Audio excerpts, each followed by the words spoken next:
নমস্কার বন্ধুরা, education culture YouTube চ্যানেলে তোমাদের স্বাগতম। তো আজকে আমি তোমাদের সাথে এমন একটা বিষয় নিয়ে কথা বলবো, যে বিষয়টা বর্তমান সময়ে অর্থাৎ তুমি যদি দেখো 2020 থেকে এই যে সময়টা তোমার চলছে অর্থাৎ 2029 পর্যন্ত, বা আরও ভালোভাবে বললে 2019 থেকে 2029 পর্যন্ত যে শাখাটির একটা বিশেষ গুরুত্ব থাকবে সেটা নিয়েই আজকে আলোচনা করব। এবং অলসো তোমরা কিন্তু ভিডিওর টাইটেল এবং থাম্বনেল দেখে বুঝতেই পেরেছো যে আজকে আমরা মেনলি নার্সিংয়ের বিষয়ে কথা বলবো। যদিও দেখো, এটা হচ্ছে তোমার নার্সিং সম্বন্ধে তোমাকে আমি কিছু তথ্য দেব, যে তথ্যগুলো অবশ্যই কিন্তু তোমাদের কাজে লাগবে। এর পরবর্তীকালে যদি তোমাদের এমন ভিডিও ভালো লাগে, দেন কিন্তু আমি ইঞ্জিনিয়ারিং ভার্সেস নার্সিংয়ের ভিডিও, বা diploma engineering versus general nursing কি প্রকারভেদ রয়েছে, কি তফাৎ রয়েছে, কি তোমরা করতে পারো এর থেকে, সেই বিষয়েও কিন্তু ডিটেলসে আলোচনা করব। তবে তার আগে তোমরা এই ভিডিওটা একটু দেখে নাও এবং বুঝে নাও যে কি বিষয়টা নিয়ে আজ কথা বলবো। তো তোমরা জানো, যদি একদম রিসেন্ট টাইমসের কথা বলি, তোমরাও তোমাদের বন্ধুদের মধ্যে দেখতে পেয়েছো আশা করি, যে প্রচুর পরিমাণ স্টুডেন্ট কিন্তু তোমার এই যে বিভিন্ন প্রফেশনাল কোর্সেস, যেমন ইঞ্জিনিয়ারিং কোর্স আছে, মেডিকেল কোর্সেস আছে, প্যারামেডিক্যাল কোর্সেস আছে, বিভিন্ন ধরনের ফিশারি বা অ্যাগ্রিকালচারাল সায়েন্সের উপর বিভিন্ন কোর্সেস আছে। তো এই সমস্ত কোর্সের প্রতি কিন্তু মানুষের যে প্রবণতা সেটা কিন্তু বেড়েই চলেছে রিসেন্ট যদি টাইমের কথা বলি। যদিও ইঞ্জিনিয়ারিং ফিল্ডটা সামান্য হলেও ডিক্লাইন করেছে, সেখানে কিন্তু প্রচুর পরিমাণ সিট ফাঁকা থাকছে। তার একটা দুটো মুখ্য কারণ, এক হচ্ছে যে পড়ার পর যে যে চাকরিটা তোমরা আশা করছো সেটা না পাওয়া, এবং দ্বিতীয় বিষয় হচ্ছে প্রচুর পরিমাণ কিন্তু ইনস্টিটিউট তৈরি হয়ে যাওয়া। ফলে প্রচুর যদি প্রাইভেট ইনস্টিটিউট থাকে তাহলে কিন্তু তার সিট বেশিরভাগ ক্ষেত্রে ফাঁকাই থাকে। ওকে, তো যাই হোক, আমি সেটা নিয়ে আজকের আলোচনা নয়। আজকের আলোচনার বিষয়বস্তু হচ্ছে নার্সিং নিয়ে। নার্সিং নিয়ে কী আলোচনা করব সেটাই আজকের বিষয়। তো দেখো, আমি যেটা বলছিলাম, তো তোমরা রিসেন্ট টাইমস অর্থাৎ তোমরা জানো যে 2019 সালের শেষ দিকে চীনের কিন্তু যাই হোক, কোনোভাবেই চীন থেকেই হোক, সেখান থেকে কিন্তু তোমাদের কোভিড-19 অতিমারি কিন্তু পুরো বিশ্বে ছড়িয়ে পড়েছিল। এবং সেই অতিমারির সময় আমরা দেখেছি যে যদি এই অতিমারিতে সব থেকে সাহায্য কেউ করে থাকে, সেটা অবশ্যই তোমাদের ছিল ডাক্তার অ্যান্ড নার্সেস। আরও অনেকে ছিলেন, আমি সবার নাম নিচ্ছি না, সমস্ত পেশার নাম এখানে নেওয়া হচ্ছে না। জাস্ট যেহেতু আমি নার্সিংয়ের কথা বলছি বা মেডিকেলের কথা বলছি, সেই জন্য কিন্তু আমি বলছি যে তারা কিন্তু প্রচুর প্রচুর হেল্প করেছিলেন। এমনকি কোনো ডাক্তার দেখা গেছে যে দিনের পর দিন কিন্তু তারা এই কোভিড পেশেন্টদের নিয়ে কাজ করেছেন, বাড়িও ফেরেননি, বা তারা নিজেরাই এমন হয়েছে যে কোভিড আক্রান্ত হয়েছেন এবং কোয়ারেন্টাইনে থেকেছেন, এরকম কিন্তু ঘটনা দেখা গেছে। তো এই যে তোমার কোভিড পিরিয়ড অর্থাৎ 2019 সালের শেষ দিক, যদিও ভারতবর্ষে সেটা 2020 সালের মার্চ মাস নাগাদ কিন্তু একটা ভয়াবহ আকার তারপর থেকে ধারণ করতে শুরু করে। তো তারপর কিন্তু ভারতবর্ষে প্রচুর পরিমাণে মেডিকেল অফিসিয়ালস এবং এই যে নার্সিং স্টাফ বা তোমার আয়া, এদের কিন্তু প্রচুর পরিমাণে কিন্তু প্রয়োজন পড়ে। তখনই প্রথমবার বোঝা যায় যে ভারতবর্ষ হোক বা সমগ্র বিশ্বের কাছে সবথেকে গুরুত্বপূর্ণ হচ্ছে এই তোমার ডাক্তার, নার্সেস বা মেডিকেল স্টাফ যারা রয়েছেন তাদের গুরুত্ব কতখানি। তো যদিও তার এক বছর আগে থেকে, অর্থাৎ যদি আমরা দেখি 2018 সালের শেষ দিক থেকেই এই নার্সিংয়ের প্রতি স্টুডেন্টদের প্রবণতা অনেকটা বেড়েছিল, এবং তারা বিভিন্ন নার্সিং কলেজে কিন্তু অ্যাডমিশান বিভিন্ন কোর্সেসের ক্ষেত্রে, সেটা হতে পারে জেএনএম নার্সিং, হতে পারে এএনএম নার্সিং, হতে পারে বিএসসি নার্সিং তারা অনেকেই করেছে, বা কেউ এমএসসি নার্সিং করছে। তো সেই রকম দেখা যায় যে বেশ কিছু জায়গায়, বিশেষ করে তোমরা যারা ব্যাঙ্গালোরের নাম শুনেছো, সেই ব্যাঙ্গালোরে প্রচুর পরিমাণ কিন্তু বর্তমান সময়ে নার্সিং কলেজ হয়েছে, প্রচুর নার্সিং কলেজ হয়েছে।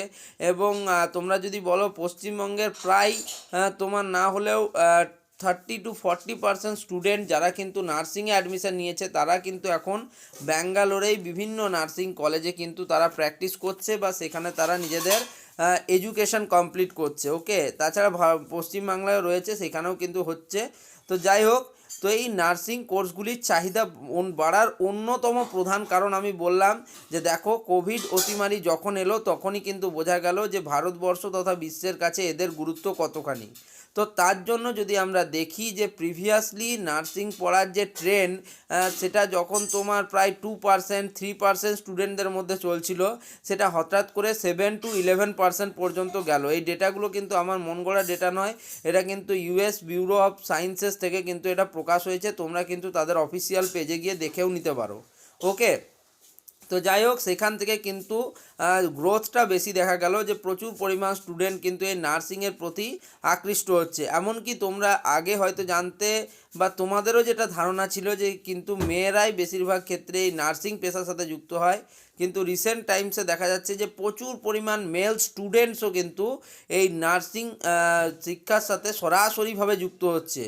ঠিক আছে, তো এই নার্সিং এর সাথে সরাসরি যুক্ত হওয়ার ফলে কি হচ্ছে দেখো, তাদের কিন্তু 5টা লাভ হচ্ছে। কি লাভ দেখো, সবার প্রথমেই যদি বলি, তুমি যখন ক্লাস 12 পাস করছো, ওকে, যখন তুমি ক্লাস 12 পাস করছো, তোমার একটা বেসিক সায়েন্স ছিল, অর্থাৎ তোমার সাবজেক্ট কম্বিনেশন ধরো ছিল এরকম যে কেমিস্ট্রি, ফিজিক্স এবং বায়োলজিক্যাল সায়েন্সেস বা বায়োলজি, বা তোমার ছিল ধরো কেমিস্ট্রি, নিউট্রিশন, বায়োলজি, এরকম যদি তোমার সাবজেক্ট কম্বিনেশন থেকে থাকে, অর্থাৎ তোমার বায়োলজি থাকলে কিন্তু এই নার্সিংয়ের প্রতি তোমাদের কিন্তু একটা টান আমি দেখতে পাবো যে তোমাদের কিন্তু হবে। যা আর যদি তোমরা বলো, তোমাদেরও স্টুডেন্টদের মধ্যে, তোমার বন্ধুদের মধ্যে প্রচুর পরিমাণ স্টুডেন্ট কিন্তু এই নার্সিংয়ের প্রতি অগ্রসর হয়েছে, এমনটা কিন্তু তোমরাও তোমাদের চারিপাশে লক্ষ্য করলে দেখতে পাবে। তাহলে এর সুবিধাগুলো কি কি, বা নার্সিং কেন করছে, তার সবথেকে বড় একটা উদাহরণ দিলাম যে কোভিড অতিমারি আমাদের বুঝিয়ে দিয়েছে যে নার্সিংয়ের কিন্তু কতটা, নার্সের, জেনারেল নার্সের কত পরিমাণ ইম্পর্ট্যান্ট আমাদের কিন্তু জীবনের জন্য তারা। দ্বিতীয় বিষয় যদি আমরা বলি, তো দেখো অনেক মানুষ বর্তমান সময়ে কিন্তু তারা মেল নার্স বা ছেলে নার্স দিকেও কিন্তু প্রেফারেন্স দিচ্ছে। ফলে নার্সিংটা, যেটা শুধুমাত্র আগে আমরা মনে করতাম যে কিছু সংখ্যক মহিলাদের মধ্যেই সীমাবদ্ধ, সেই ধারণাটাকে কিন্তু ভেঙে চুরমার করে দিয়েছে। তৃতীয়ত হচ্ছে র্যাপিডলি কিন্তু এটা একটা নতুন শাখা নয় নার্সিং, যেমন ইঞ্জিনিয়ারিং হোক, মেডিকেল হোক, এই শাখাগুলো যেমন একদম নতুন কোনো শাখা নয়, এগুলো হচ্ছে চিরাচরিত শাখা। সেরকমই যদি আমরা নার্সিংয়ের কথা বলি, এটাও কিন্তু একটা চিরাচরিত শাখা, আজকের নয়। তোমরা যদি ওয়েস্ট বেঙ্গলের অ্যাক্ট দেখো, তো নার্সিং অ্যাক্ট কিন্তু তৈরি হয়েছিল তোমার 1934 সালের দিকে, প্রায় আজ থেকে প্রায় 80-90 বছর আগের এই তোমার এই নার্সিং সম্বন্ধে আগে আইন পাস হয়েছে। তার মানে বুঝতেই পারছো যথেষ্ট প্রাচীন একটা শাখা। তৃতীয় বিষয় হচ্ছে দেখো, যখন তুমি এই ডাক্তারি বা নার্সিং, এগুলো হচ্ছে মহৎ পেশা। ঠিক আছে, কেন মহৎ পেশা আমি বলছি দেখো, একজন মানুষ, ঠিক আছে, সে ধরো এমন একটা অবস্থায় রয়েছে, যেই অবস্থায় কিন্তু সে মৃত্যু পথযাত্রী, কিন্তু তুমি তার সেবা শুশ্রূষা করছো এবং তাকে তুমি যতটা পারছো, আশা করছি যে সব সময় যে তুমি 100% দিতে পারবে তা নয়, তুমি যদি নিজের 70% 80% দিয়েও মানুষটাকে কিছু সময়ের জন্য রাহত দিতে পারো বা তার সমস্যার সমাধান করতে পারো, তাহলে এর থেকে বড় কিন্তু আর কিছু হয় না। অ্যাজ এ স্টুডেন্ট হিসেবে হোক, যখন তুমি একজন নার্সিং স্টুডেন্ট হচ্ছ, তখন তুমি কিন্তু অনেক মানুষের সান্নিধ্যে আসবে, অনেক মানুষের কিন্তু তুমি আশীর্বাদ ধন্য হবে, বা পরম পেশা কিন্তু এগুলো। তাই এই পেশাতে কিন্তু মানুষের যোগদান কিন্তু অনেক বেশি বেড়েছে রিসেন্ট সময়ে।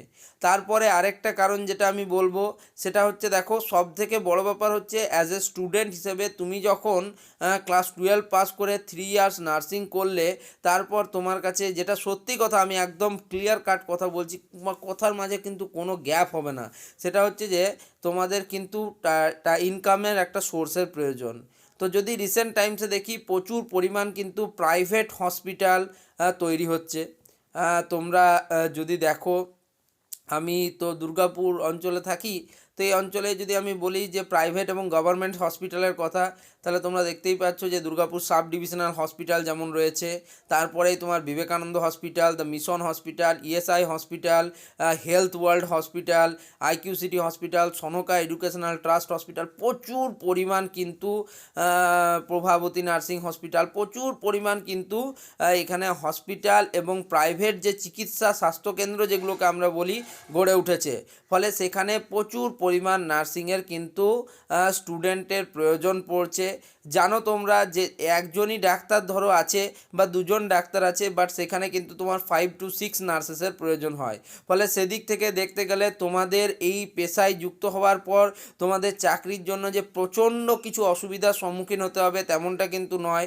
তারপরে দ্বিতীয় ব্যাপার, যদি আমরা ইউএসএ রিপোর্ট বা তোমার ইন্ডিয়ান তোমার কাউন্সিলের যদি রিপোর্ট দেখি, তাহলে সেখানে দেখা যাচ্ছে যে একজন একদম নতুন অ্যাজ আ ফ্রেশার্স নার্স হিসেবে যদি তুমি থাকো, তাহলেও সেক্ষেত্রে তোমার ইয়ারলি ইনকাম মোটামুটিভাবে তোমার 1,90,000 থেকে 3,80,000-এর মধ্যে হয়। এটা আমি বলছি যে এটা ডেটাটা জাস্ট এমন কিছু নয় যে তোমার 3,80,000-ই হবে বা তোমার 1,90,000 হবে। তো এটা একটা মিনিমাম রেঞ্জ হিসেবে তারা কিন্তু ধরে রেখেছে। হ্যাঁ, তাছাড়া শুধুমাত্র যে তোমাদের প্রাইভেট কোচিং রয়েছে বা প্রাইভেট ইনস্টিটিউট রয়েছে নার্সিংয়ের জন্য তেমনটা নয়, সরকারি ভালো ভালো ইনস্টিটিউটও রয়েছে যেখানে কিন্তু তোমরা খুবই স্বল্প খরচে কিন্তু তোমরা এই নার্সিং কোর্সটা কমপ্লিট করতে পারবে। এরপরে আমি যে পয়েন্টগুলো বলছি প্রত্যেকটা পয়েন্ট যদি তোমাদের মনে হচ্ছে যে একদম বাস্তব অভিজ্ঞতা থেকে বলছি ভাই, একদম কাছের মানুষের অভিজ্ঞতা থেকে বলছি যে এই ব্যাপারগুলো রয়েছে। তারপরে তোমাদের এই ব্যাঙ্গালোরে নার্সিং পড়তে যাওয়ার অভিজ্ঞতা নিয়েও আমি কিছু ভিডিও তোমাদের হয়তো দেব বন্ধুদের মধ্যে।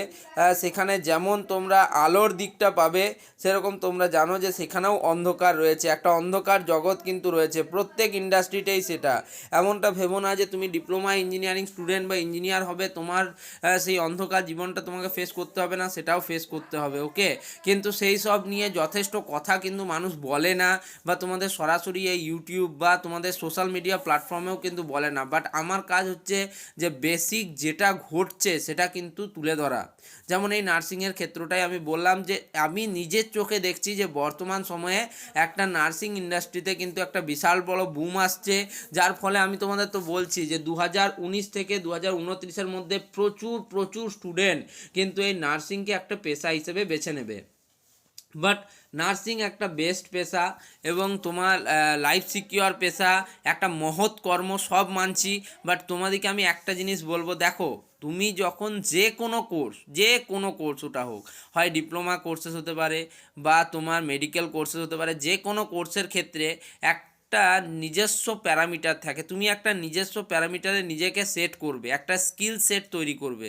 কি করতে হবে তোমাকে, দেখো তুমি শুধুমাত্র যে থিওরি নলেজ পেলে, আমাদের যেমন থিওরি নলেজটা আমাকে গ্র্যাব করতে হবে, বেসিক বুঝতে হবে, কিভাবে কন্ডিশনিং কাজ করছে সেটা বুঝতে হবে। তার সাথেই কিন্তু আমাকে কি করতে হবে বলো তো, প্র্যাকটিক্যালটা পাবে। এটাই হচ্ছে নার্সিংয়ের সবথেকে বেশি সুবিধা, যে তোমরা কিন্তু প্র্যাকটিক্যালি করতে পারবে। যেমন ধরো কাউকে ব্যান্ডেজ করে দেওয়া হলো, ঠিক আছে, আমি একদম বেসিক নলেজ বলছি যেটা কিন্তু সাধারণ মানুষও পেরে থাকে। যেমন ধরো ব্যান্ডেজ করা হলো, ক্ষতস্থানে তোমার হচ্ছে অ্যান্টিসেপটিক দিয়ে তোমার সেই জায়গাটা পরিষ্কার করা হলো।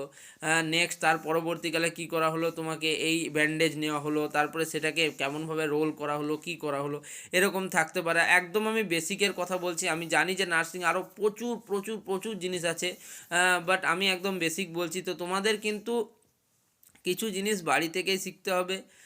আর দেখো আমরাও এখন, আমিও অনেক কিছু জানি না, তোমরাও হয়তো অনেক কিছু জানো না, কিন্তু সেই জিনিস না জানাগুলোকে জেনে নেওয়াই হচ্ছে কিন্তু অ্যাজ এ স্টুডেন্ট হিসেবে তোমার কাজ। তো এই নার্সিং নিয়ে কিন্তু আরও যদি ডেডিকেটেড তোমরা ভিডিও চাও, বিভিন্ন বিষয় যদি এর সম্বন্ধে জানতে চাও, তাহলে অবশ্যই কিন্তু আমাকে একটা ভিডিও নিচে কমেন্ট করে জানাবে। আর জানাবে যে এই ভিডিওতে যে আমি কথাগুলো বলেছি সেই কথাগুলো তোমরা যারা নার্সিং স্টুডেন্ট রয়েছো বা তোমাদের আশেপাশে যারা নার্সিং স্টুডেন্ট রয়েছে তারা এই জিনিসগুলো জানে কি না, এবং তোমাদের এই ভিডিওটা দেখে কোনো উপকার হলো কি না। যদি কি আমি একটা মানুষেরও সামান্য কিছুও কিন্তু সে যদি কিছু জানতে পারে এই ভিডিও থেকে, তাহলে তাহলে কিন্তু আমি মনে করব যে হ্যাঁ আমার কাজটা কিন্তু মানুষের সাহায্য হেতুই কিন্তু হচ্ছে। তো যাই হোক, ভিডিওটা ভালো লাগলে চ্যানেলটিকে লাইক করো, ভিডিওটিকে লাইক করো, চ্যানেলটিকে সাবস্ক্রাইব করো এবং অবশ্যই কিন্তু ভিডিওর নিচে একটা কমেন্ট করতে ভুলবে না। ধন্যবাদ।